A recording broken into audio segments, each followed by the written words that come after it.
Teman-teman sekalian, agama Islam mengajarkan kita agar menjadi orang yang sempurna dalam segala hal. Islam menyuruh kita untuk menjaga kebersihan badan dan jiwa. Kita tahu dalam Islam ada mandi wajib. Diwajibkan mandi di hari Jumat bagi laki-laki, mandi junub bagi laki-laki dan perempuan. Kemudian juga ada mandi haid dan nifas, ya. Serta ada mandi yang sifatnya sunnah untuk mendinginkan badan, membersihkan badan, sebab Allah Subhanahu wa taala memberikan kepada kita rasa gerah, keringat. Itu tujuannya untuk memberikan peringatan kalau tubuhmu sedang butuh untuk dibersihkan. Mulut kita pada saat bangun keluar bau yang tidak sedap, tujuannya peringatan agar dibersihkan. Pada saat perut kita lapar, peringatan agar tubuhmu diberikan makanan. Haus, tubuhmu lagi butuh air. Semuanya ditata dengan sistem yang rapi. Dan Islam menyuruh pengikutnya untuk jadi rapi dan bersih.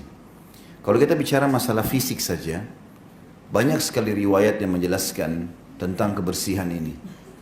Di antaranya tentang penduduk wilayah Masjid Quba di Madinah. Allah Subhanahu wa taala menyebutkan tentang mereka, A'udzubillahi minasyaitonirrajim, lamasjidun ussisa 'ala taqwa min awwal yaumin ahaqqu an taquma fihi rijalun yuhibbuna an yatatahharu wallahu yuhibbul mutahhirin.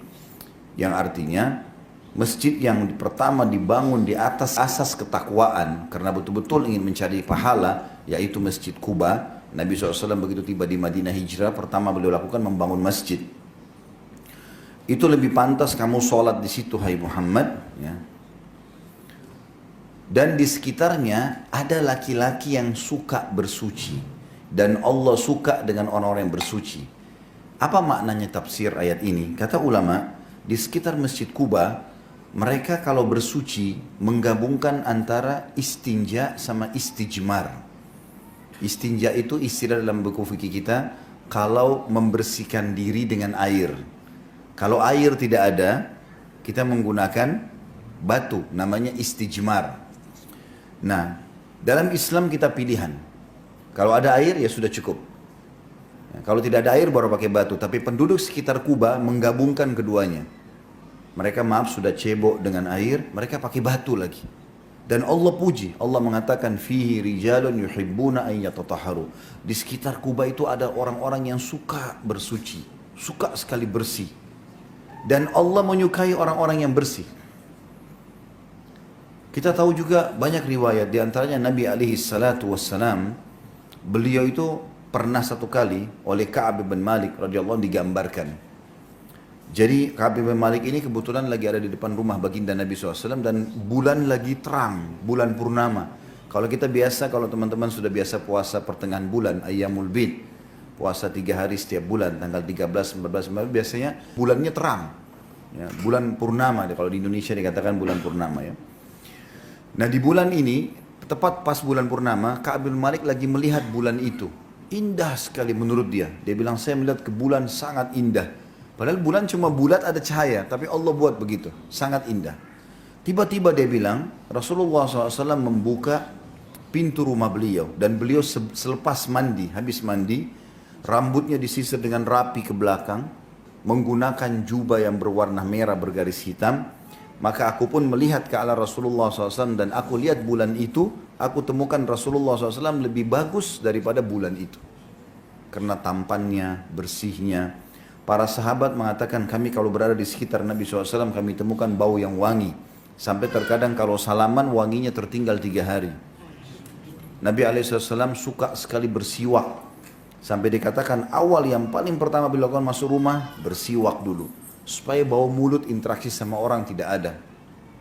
Dan beliau mengatakan kalau saya tidak beratkan umatku, aku akan suruh mereka bersiwak setiap kali mau sholat. Riwayat lain setiap kali mau wudhu. Selalu ada itu. Pernah ada sahabat, dalam riwayat lain masuk ke dalam masjid, rambutnya acak-acakan.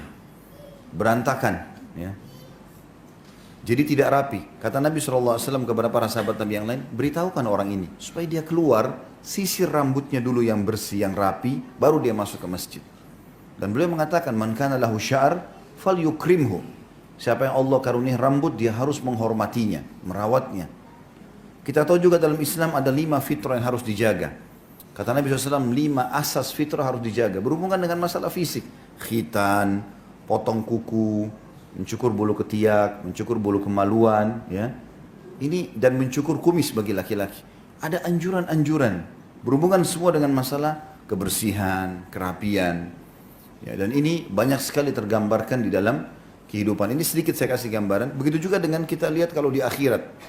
Coba baca tentang surga. Semuanya keindahan, kebersihan, istana yang luas, pakaian dari sutra, gelang-gelang dari emas, semuanya yang mewah dan bagus gitu. Jadi kita di dunia memang dianjurkan juga untuk bersih. Allah suka dengan orang yang bersih, di akhirat pun begitu. Nah teman-teman sekalian, saya datangkan contoh tadi ini untuk memberikan gambaran kalau Islam memang menyuruh kita selalu bersih secara fisik. Begitu juga bersih secara jiwa. Majelis ilmu seperti ini teman-teman adalah makanan bagi jiwa.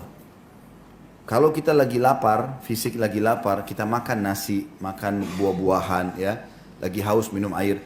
Kalau jiwa bukan itu, jiwa makanannya ilmu.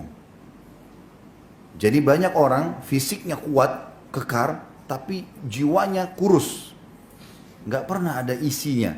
Jadi kalau dia sakit sedikit, keluh kesah. Ada musibah sedikit, nggak bisa sabar. Karena jiwanya kecil. Tapi kalau orang jiwanya besar, sehat, maka secara otomatis fisiknya bisa ikut. Orang kalau selalu punya ilmu syar'i yang bagus, dia belajar tentang keimanan, tentang akhirat, surga, neraka, nanti fisiknya ikut. Walaupun fisiknya kecil, walaupun fisiknya sakit, walaupun keadaannya miskin, bisa sabar. Karena jiwanya itu. Nah, bagusnya jiwa ini yang akan mengatur juga bagusnya fisik itu disilakan dengan kesolehan.